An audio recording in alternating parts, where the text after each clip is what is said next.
Hello दोस्तों, स्वागत है आप सभी का आपके अपने YouTube channel white page exam पर। तो दोस्तों मैं हूं साजिद और दोस्तों आज फिर मैं हाजिर हूं आपके सामने एक और नई क्लास के साथ। दोस्तों आज की क्लास का टाइटल थंबनेल आप सभी देख चुके होंगे। दोस्तों आज हम बात करते हैं क्लास जो 6 का जो हमारा मैथ चला, दोस्तों जो कक्षा 6 का गणित चल रहा है उसमें अभ्यास 3C। दोस्तों अभ्यास 3C से बनने वाले आज हम सभी प्रश्न हल करने वाले हैं।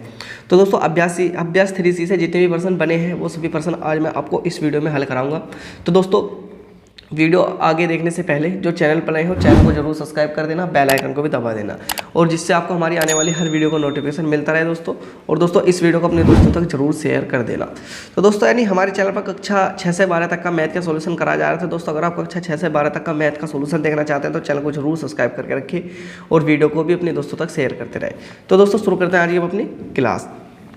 तो दोस्तों सबसे पहला यानी प्रश्न नंबर 1 देखिए, प्रश्नवाचक चिन्ह। दोस्तों एक प्रश्नवाचक चिन्ह के स्थान पर कौन सी संख्या आएगी। अब आपको यहाँ एक संख्या दिख रही है यानी एक प्रश्नवाचक चिन्ह दिख रहा, वो पूछ रहा है कि यहाँ कौन सी संख्या आएगी। तो दोस्तों इसे करने का बहुत ही आसान तरीका देखिए, पहली बात तो यहाँ उन्होंने संकेत नहीं दे रखा, लेकिन फिर भी मैं बता दूँ आपको, अगर हमें 9 से 12 तक जाना है, अगर 9 से 12 चलना है तो क्या कितने, यानी दोस्तों अगर आपको 9 से 12 तक जाना है तो क्या कितने वे चलने पड़ेंगे, तो 10 से 11 12, यानी दोस्तों हमें कितना चलना पड़ेगा, प्लस 3 जोड़ना पड़ेगा। और दोस्तों अगर हम 12 से 18 यानी अगर आपको 12 से 18 तक जाना है तो कितना जोड़ना पड़ेगा, 12 में अगर 6 जोड़ देंगे तो कितना हो जाएगा, 18 हो जाएगा, क्योंकि 12 से आगे 13 14 15 16 17 18, नहीं 12 में हमने 6 जोड़ा तो कितना 18 हो जाएगा। फिर अगर हम 18 में, फिर दोस्तों क्या नाम लगेगा, 18 में अगर हम 12 जोड़ दें, 18 में 12 जोड़ दे दोस्तों, जोड़ लो 18 में 12 जोड़ो, यानी 18 में 2 जोड़ा 20 और 10 30 हो जाएगा। तो दोस्तों अब हम यहाँ क्या जोड़ा जो यहाँ संख्या आ जावे। तो दोस्तों तुमने देखा कि पहले तो 3 जुड़ा, फिर 6 जुड़ा, फिर 12 जुड़ा। तो दोस्तों यानी डबल जुड़ता हो रहा, पहले 3 3 दूनी 6 6 दूनी 12 12 दूनी, अगर मैं यहाँ आपको 24 जोड़ दूँ, अगर मैं 24 जोड़ दूँ तो क्या होगा। तो दोस्तों 24 किस में जोड़ना, मैं 30 में, तो यहाँ जोड़ के देख लेंगे। 30 में अगर हम 24 जोड़ेंगे, 4 का 4, 3 और 2 5, 54 आ जाएगा। अब 54 दोस्तों हमारा कौन सा है, ये भी नहीं है, तो दोस्तों हमारा प्रश्न नंबर यानी ऑप्शन नंबर 2 सही हो जाएगा, 54। ऑप्शन नंबर 2 हमारा सही हो जाएगा, 54। तो मैं आपको एक बार और बता दूं, उसने कहीं पहले 9 से 12 गया तो दोस्तों प्लस 3 जोड़ा था उसने, फिर 12 से 18 हुआ तो प्लस 6 जोड़ा होगा, क्योंकि अगर हम 12 से 18 तक जाना तो 6 जोड़ना पड़ेगा। फिर 18 से 12 और जोड़ेंगे तो कहाँ तक जाएंगे हम, 18 से 12 जोड़ने के बाद में 30 तक चले जाएंगे। अब 30 में क्या जोड़ा है जो हमारा, यानी जो 30 में क्या जोड़ा है, तो दोस्तों पहले हमने 3 जोड़ा, फिर 6 जोड़ा, फिर 12 जोड़ा। तो दोस्तों फिर हम डबल जोड़ दें, क्योंकि हर बार डबल, 3 का डबल 6 है, 6 का डबल 12 है और 12 का डबल क्या 24 है। तो हमारा क्या आ जाएगा, हमारा 54 आ जाएगा। कितना, 54 आ जाएगा। तो दोस्तों यानी हमारा बस ये जो प्रश्न नंबर पहला है वो इतना ही है। अब दोस्तों प्रश्न नंबर 2 देखिए, दोस्तों प्रश्न नंबर 2 देखिए, प्रश्न नंबर निम्नांकित पूर्णांकों की पूर्ववर्ती ज्ञात कीजिए। निम्नांकित पूर्णांकों की पूर्ववर्ती ज्ञात कीजिए। तो दोस्तों इससे पहली जो वीडियो थी, यानी जो हमारी सबसे पहली कक्षा 6 की क्लास थी, उसमें ना पूर्ववर्ती ज्ञात करने का आपका तरीका बताया था। नहीं पूर्ववर्ती मैंने 3 संख्या लिखवाई थी, एक तो वहाँ पूर्ववर्ती लिखवाई थी, पूर्ववर्ती एक हो जाती है हमारी पूर्ववर्ती, एक अनुवर्ती और एक उत्तरवर्ती। 3 संख्या लिखवाई थी मैंने, पूर्ववर्ती अनुवर्ती उत्तरवर्ती। अब पूर्ववर्ती मतलब पहले वाली, उत्तरवर्ती मतलब आगे जो आगे की संख्या होगी आगे की, और अनुवर्ती भी यानी आगे वाली संख्या होगी। अनुवर्ती और उत्तरवर्ती दोनों एक ही होगी दोस्तों। यानी इस सॉल्यूशन, इसका क्वेश्चन का सॉल्यूशन करेंगे एक पेज पर। तो दोस्तों चलते हैं पेज की तरफ, हम उस पर पेज पे देखते हैं इसका सॉल्यूशन। तो यानी दोस्तों इस पर हल करेंगे नहीं इसे। तो निम्नलिखित पूर्णांकों की पूर्ववर्ती ज्ञात कीजिए। अब पूर्ववर्ती कह रहा है, तो दोस्तों पूर्ववर्ती के लिए हमें पहले जाना पड़ेगा, यानी पूर्ववर्ती के लिए पहले जाना पड़ेगा। अब ना बताइए, जब उसने पूर्ववर्ती बोला है, तो पूर्ववर्ती में हम क्या करेंगे दोस्तों, जब उसने पूर्ववर्ती बोल दिया है तो पूर्ववर्ती में यानी 5 से 6 से पहले क्या आता है, 6 की पूर्ववर्ती का मतलब है दोस्तों, पूर्ववर्ती का मतलब है पहले वाली, यानी इन संख्याओं से पहले वाली। तो अगर हम 6 से पहले क्या होगी, 6 की पूर्ववर्ती क्या होगी दोस्तों, 6 की पूर्ववर्ती क्या होगी 5 होगी, क्योंकि दोस्तों 6 की पूर्ववर्ती 5 होती है। अब मैं करूँ कि नंबर 2 पे, यानी -4 की पूर्ववर्ती क्या होगी, -4 की यानी -4 की पूर्ववर्ती क्या होगी, तो -4 की पूर्ववर्ती होगी -5, क्योंकि दोस्तों ये है नहीं, ये जब हम माइनस में चलते हैं तो हम यानी एक बार मुझे बताइए, -4 बड़ी है या -5 बड़ी है? -4 बड़ी या -5 बड़ी? तो दोस्तों ध्यान रखना, हमारा -4 बड़ी वाली होगी। ये कैसी होगी? ये छोटी होगी। ये कैसी? ये छोटी संख्या होगी। तो हमें यानी अब पीछे जाना, तो हमें यानी 4 से छोटी तो 5 ही होगी, क्योंकि 4 से छोटी तो 5 होगी। अब यही देखिए, जैसा 19 है, इसकी पूर्ववर्ती संख्या क्या होगी? यानी 19 की पूर्ववर्ती संख्या क्या होगी? तो 19 की पूर्ववर्ती संख्या क्या होगी? -19 की पूर्ववर्ती संख्या क्या होगी? -20 होगी। -20 होगी। अब इसी तरह से देखिए, -996 की पूर्ववर्ती संख्या क्या होगी? तो -997 क्या हो जाएगी? इसकी पूर्ववर्ती संख्या हो जाएगी। इन दोस्तों ध्यान रखना, जब भी हम प्लस वाले करेंगे तो हमें एक कम करना, लेकिन जब हम माइनस वाले करेंगे तो हमें एक उसमें फालतू करना, क्योंकि -4 बड़ी है -6 से, -996 बड़ी है 997 से, क्योंकि दोस्तों जो जितनी छोटी संख्या होगी माइनस में इतनी ही बड़ी मानी जाती है। अब दोस्तों देखेंगे अपना दूसरा क्वेश्चन देखेंगे। कह रहा है कि अपनी अभ्यास पुस्तिका में खाली स्थान में, यानी अपनी अभ्यास पुस्तिका में खाली स्थान में क्या तो, यानी खाली स्थान में क्या तो आप ऐसा बनाओगे अथवा या ऐसा भरिए, ऐसा या अथवा, यानी आपको एक ऐसा निशान बनाना दोस्तों। यानी मैं आपको इन निशान के बारे में बता दूं दोस्तों, अगर किसी की तरफ को अगर 2 संख्या लिख दी, जैसे दोस्तों 3 और 7, तो दोस्तों जौन सी भी संख्या बड़ी होगी उसकी तरफ को इसका मुंह ऐसा हो जाएगा। जौन सी संख्या बड़ी होगी उसकी तरफ को इसका मुंह ऐसा हो जाएगा, और जौन सी छोटी होगी उसकी तरफ को इसका मुंह कैसे, छोटी की तरफ को उसका मुंह ऐसा हो जाएगा। तो बस आपको ध्यान रखना, बड़ी की तरफ को दोस्तों इसका मुंह खुल जाएगा, जैसे यहाँ खुला हुआ है। अब देखिए, अब पहला देखिए इसमें दोस्तों, पहला देखिए, पहला क्या कह रहा, पहला इस पर हल करेंगे दोस्तों। पहला कह रहा है कि -3 को ब्रैकेट में बंद कर रखा, प्लस -6, और दोस्तों क्या नाम लिख रहे हैं? -3 और -6। अब दोस्तों देखिए, -3 और प्लस -6, तो अगर हम इसने क्या करा है, माइनस को जोड़ा तो कितना हो जाएंगे? माइनस के 9 हो जाएंगे। कितने? माइनस के 9 हो जाएंगे। लेकिन दोस्तों मैं यही -3 और क्या नाम लिखा है दोस्तों? -6, -3 में से -6 घटा दूँ तो कितना आ जाएंगे? यानी -3 आ जाएंगे। अब ना बताइए कौन सी संख्या बड़ी है और कौन सी संख्या छोटी है? यानी अब बताइए कि कौन सी संख्या बड़ी है, -9 बड़ी है या -3 वाली 3 संख्या बड़ी है?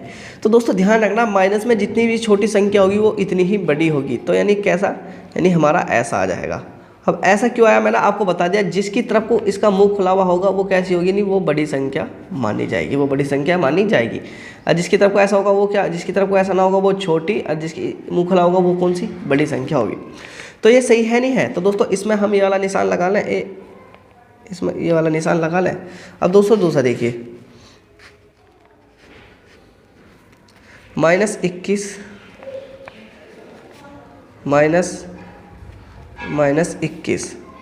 दोस्तों, -21 प्लस -21। अब देखिए, -21 में से -21 गए तो कितनी? 0 बच गई। -21 में -21 गए तो 0 बच गई। लेकिन 21 प्लस -21 यानी माइनस के 21 है, ना क्या करना हमें? जोड़ना है। माइनस के 21 ने जोड़ना है तो कितने हो जाएंगे? यानी माइनस के कितने हो जाएंगे? माइनस के हो जाएंगे हमारे 42। अब बताइए 0 बड़ी है या माइनस का 42 बड़ा है? जीरो हमारी 0 बड़ी है या माइनस का बड़ा है? वो माइनस का 42 बड़ा है। तो दोस्तों ध्यान रखना, जो भी संख्या हमारी माइनस में होगी छोटी होगी, और उससे बड़ी संख्या क्या होगी? हमारी 0 होगी। तो दोस्तों यानी 0 बड़ी होगी। अब आपको ये बताने की तो जरूरत नहीं इसका मुँह क्यों लगाया, क्योंकि दोस्तों सपोज करिए 2 आदमी हैं, राम और श्याम। दोस्तों राम को किसी को 42 रुपये उधार देने हैं और श्याम को कुछ भी नहीं देना, तो यानी कौन ज़्यादा वो होगा? यानी भाई उधार देने वाले को तो पैसे जाने हैं, लेकिन जिसके पास 0 से तो कुछ देना नहीं है। तो बस इसी तरह से है, यानी 0 भी बड़ा होगा माइनस की संख्या से, 0 भी बड़ा होगा माइनस की संख्या से। तो दोस्तों इसे इधर से इस तरह से कर सकते हैं, इन्हें इस तरह से कर सकते हैं। अब देखिए तीसरा क्वेश्चन क्या कह रहा? -27। तीसरा क्वेश्चन देखिए दोस्तों, तीसरा क्वेश्चन में -27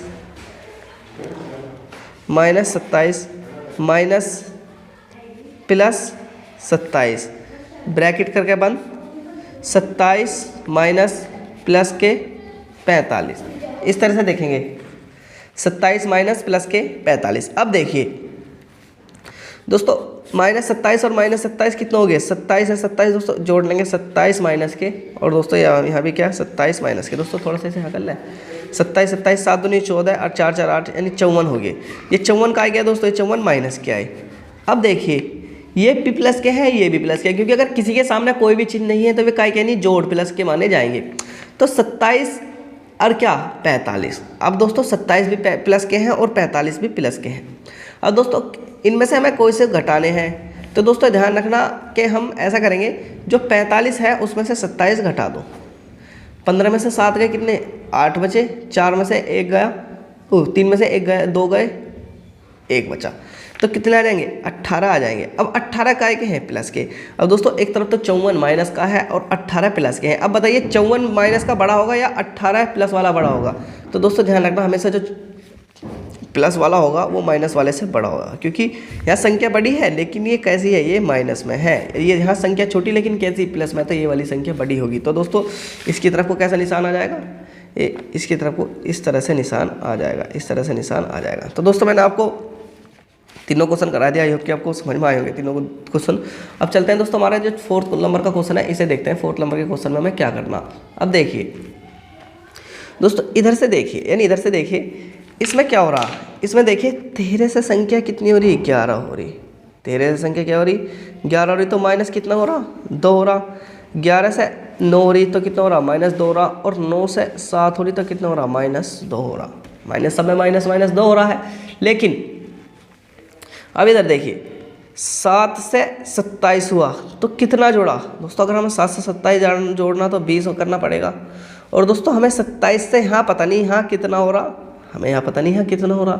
तो दोस्तों अगर मैं 27 में अगर मैं 20 और जोड़ दूँ, यानी अगर मैं 27 में 20 और जोड़ दूँ तो कितना हो जाएगा? यानी दोस्तों अगर मैं 27 में और जोड़ दूँ, 27 में 20 और जोड़ दूँ तो दोस्तों कितना हो जाएगा? अब जोड़े एक बार 27 में, जैसे दोस्तों 20 बढ़ा, यहाँ भी एक बार 20 बढ़ा के देख लें। 7 और 4 और 2 2 2 4 यानी 47 हो रहा। 47 हमारा दोस्तों आंसर आ रहा भी है, 47 हमारा आंसर आ रहा भी है। तो अगर मैं 27 में 20 जोड़ दूँ कितना हो जाएगा? 47 हो जाएगा।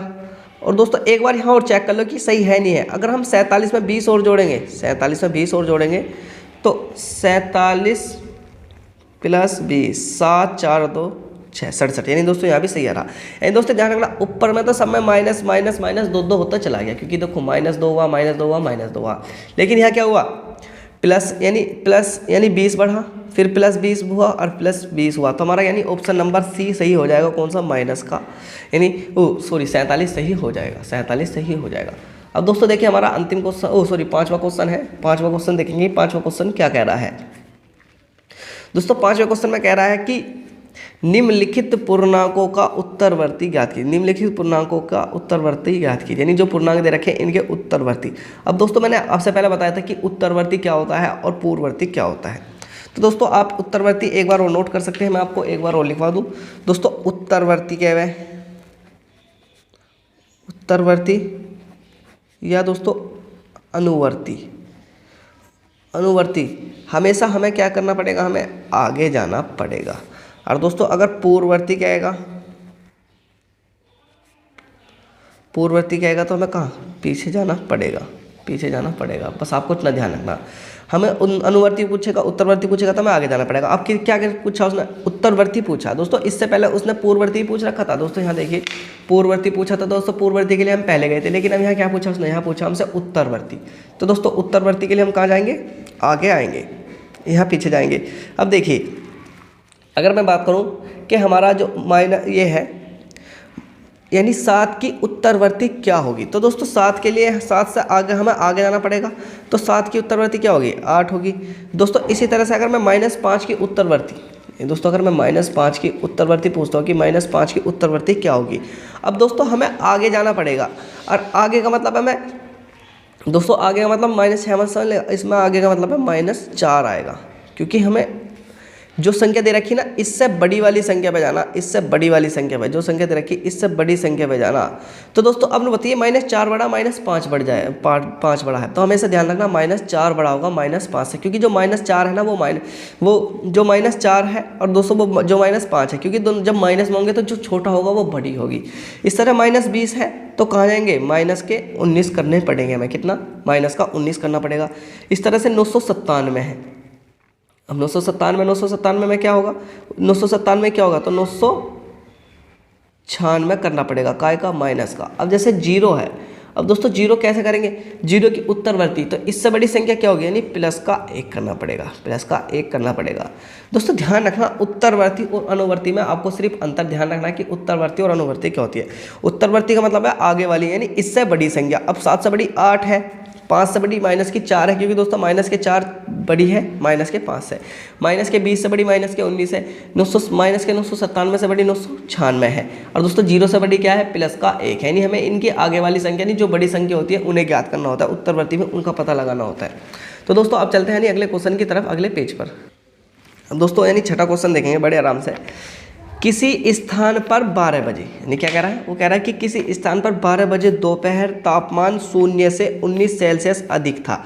यानी कोई स्थान है उसमें 12 बजे जो तापमान था 0 से 19 यानी 19 सेल्सियस अधिक था, तथा अर्धरात्रि को तापमान 0 से 2 सेल्सियस कम हो गया है, तो तापमान में परिवर्तन ज्ञात करें। यानी तापमान में परिवर्तन ज्ञात करें, यदि तापमान है वो 0 से लेकर 2 सेल्सियस तक कम हो गया है, 0 से लेकर 2 सेल्सियस तक कम हो गया है, तो दोस्तों क्या होगा। यानी किसी स्थान पर 12 बजे दोपहर तापमान 0 से यानी 19 सेल्सियस अधिक था, यानी तापमान क्या, यानी 19 सेल्सियस अधिक था, और अर्धरात्रि को तापमान 0 से 2 सेल्सियस कम हो गया है, 0 से 2 सेल्सियस कम हो गया है। तो यानी अब तापमान बताइए कितना है। यानी दोस्तों कहीं किसी स्थान पर मान लीजिए यानी दोपहर हो रही है, दोस्तों दोपहर हो रही है, और दोपहर को क्या हुआ, दोपहर को तापमान था जितना तापमान होना चाहिए, यानी 0 से कितना 21 डिग्री यानी 19 डिग्री ज़्यादा है, यानी 19 डिग्री ज़्यादा है, यानी सूर्य से 19 डिग्री ज़्यादा है।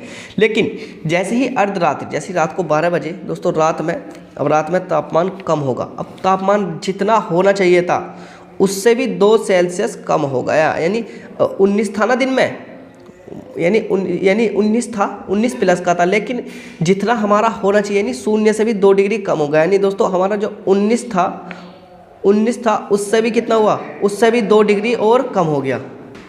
यानी दोस्तों ध्यान रखना 0 से 19 सेल्सियस अधिक था, यानी जो 0 से था 19 सेल्सियस अधिक था, लेकिन रात्रि का समय 0 से 2 सेल्सियस कम हो गया, यानी माइनस के 19 तो कम हुआ, वो 0 से 2 सेल्सियस और कम हो गया। तो अब क्या आ जाएगा, नहीं दोस्तों माइनस का 21 सेल्सियस 21 डिग्री हमारा तापमान या सेल्सियस हमारा तापमान हो जाएगा। एक बार और समझिए, कह रहे हैं कि किसी स्थान पर 12 बजे दोपहर तापमान 0 से 19 सेल्सियस अधिक था, यानी 0 से 19 सेल्सियस यानी प्लस में था, लेकिन जैसे अर्धरात्रि को तापमान 0 से 2 सेल्सियस कम हो गया, यानी 0 से 2 सेल्सियस ये तो कम होना ही था, लेकिन जो दिन में प्लस वाला हो रहा था ना, दिन में जो प्लस वाला जा रहा था वो भी कम हो गया। तो अगर हम दोनों को घटाएं तो कितना हो जाएगा, नहीं 19 तो कम हुआ और माइनस के 2 कम ही हो गया, कितना हो गया, माइनस के 21 सेल्सियस हो गया, 21 सेल्सियस हो गया। अब देखिए प्लेटो का जन्म 429 ईसा पूर्व में हुआ था तथा 348 ईसा पूर्व में दिवंगत का मतलब है नहीं दोस्तों वे मर गए थे, नहीं उनकी डेथ हो गई थी। वे कितने वर्ष तक जीवित रहे, तो दोस्तों ध्यान रखना जब भी ईसा मसीह से ईसा पूर्व का मतलब ईसा मसीह के जन्म से पहले की बात होती है, तो यानी उल्टा चलता है, क्योंकि 429 में पैदा हुए 348 में मर गए, ऐसा कैसा होगा, क्योंकि उल्टे चल रहे, यानी ये तो उल्टा हो रहा।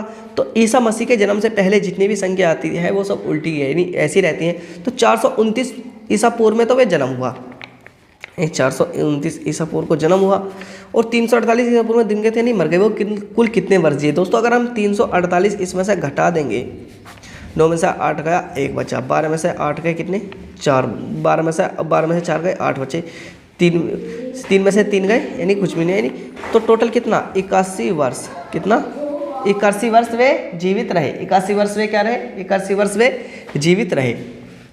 दोस्तों हमें क्या 400 वही अगर हमें उन्हें पूछना कि कितने वर्ष, हमें यानी 419 में से घटाने तो पड़ेगा, क्योंकि 429 वर्ष ईसा पूर्व में तो जन्म हुआ था और 348 ईसा पूर्व में यानी मर गए, तो वो कितने वर्ष तक जीवित रहे, यानी 81 वर्ष तक वे जीवित रहे। अब देखिए दोस्तों कह रहा है कि समुद्र तल से अधिकतम गहराई वाला बिंदु, जो समुद्र तल से अधिकतम गहराई वाला बिंदु है वो 1600 मीटर नीचे है। अब अधिकतम ऊंचाई की पर्वत चोटी समुद्र तल से 848 मीटर ऊंची है, तो गहराई वाले बिंदु से नीचे की चोटी बताइए। दोस्तों यानी सपोज करिए दोस्तों ये एक पहाड़ है, दोस्तों ये पहाड़ है, और दोस्तों यानी है इसके नीचे यानी एक यूँ समुंदर है, यूँ समुंदर है, और दोस्तों समुंदर है यानी इसका जो बिंदु है यानी अधिकतम गहराई वाला बिंदु यानी 11,600 मीटर, इकाई दहाई सैकड़ा हज़ार 10,000 11,1600 मीटर यहाँ है। और दोस्तों अधिकतम ऊंचाई वाला बिंदु यानी 846 मीटर हमारा यहाँ पर स्थित है, 846 हमारा यहाँ पर स्थित है। तो दोस्तों अब यानी क्या करना पड़ेगा, वो कह रहा है कि गहराई वाले बिंदु से चोटी की ऊंचाई ज्ञात की, यानी यहाँ से लेके और यहाँ तक चोटी कितनी ऊंचाई है, यानी पूरी चोटी की ज्ञात करनी। तो दोस्तों पहले तो हमें यहाँ तक आना पड़ेगा, क्योंकि यहाँ से चोटी की ऊंचाई जो है ना यहाँ से ली जाती है, चोटी की ऊंचाई यहाँ से ली गई, यहाँ से यहाँ तक की। लेकिन हमें समुद्र से यहाँ तक की भी तो देखनी दोस्तों, यहाँ से यहाँ तक की भी तो दूरी देखनी, और फिर हमें यहाँ से लेकर यहाँ तक की भी दूरी देखनी। यहाँ कितनी 8,846 है, और यहाँ कितनी 11,600 है, 11,600 है। तो अब क्या करेंगे, यानी अगर हमें टोटल दूरी यानी हमें पूरी ऊंचाई ज्ञात करनी, तो इन्हें जोड़ दें 11,600 कितना 8,846, 6 के 6 4 के 4 8 6 14 को 4 का हासिल लगा 1 8 और 1 9 और 1 10 1 और 1 2 1 और 1 2। तो दोस्तों कितना हो जाएगा 2,000 यानी इकाई दहाई सैकड़ा हज़ार 10,000 यानी 20,446 मीटर ऊंची हो जाएगी। ये दोस्तों बिल्कुल सीधा सा सिंपल सा सवाल था कि अगर हमें यानी हमें नीचे से बिल्कुल ऊपर तक जाना, तो दोस्तों हमें पहले ये वाली दूरी भी लेनी पड़ेगी और ये वाली दूरी भी लेनी पड़ेगी, क्योंकि उसने कहा था कि समुद्र तल से अधिकतम गहराई वाला बिंदु 1166 मीटर नीचे, यानी समुद्र तल से अधिकतम गहराई वाला बिंदु कहाँ से, यहाँ से समुद्र से लेकर यानी अधिकतम गहराई वाला बिंदु 11,600 मीटर 1600 मीटर वाला यहाँ तक है। अधिकतम ऊंचाई की पर्वत चोटी समुद्र तल से 848 मीटर ऊंचाई, यानी अधिकतम ऊंचाई की चोटी यानी हंसते लेकर कहाँ 846 मीटर है, 846 मीटर है।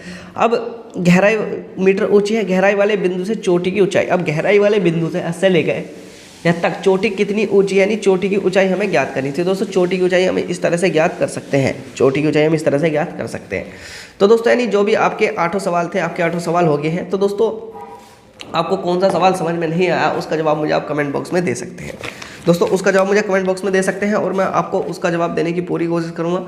और दोस्तों अगर आप यानी कमेंट बॉक्स में भी नहीं पूछते तो दोस्तों आप व्हाट्सअप कर सकते हैं, व्हाट्सअप का नंबर डिस्क्रिप्शन में है, जाकर आप उस पर व्हाट्सअप भी करके कुछ भी चीज़ पूछ सकते हैं।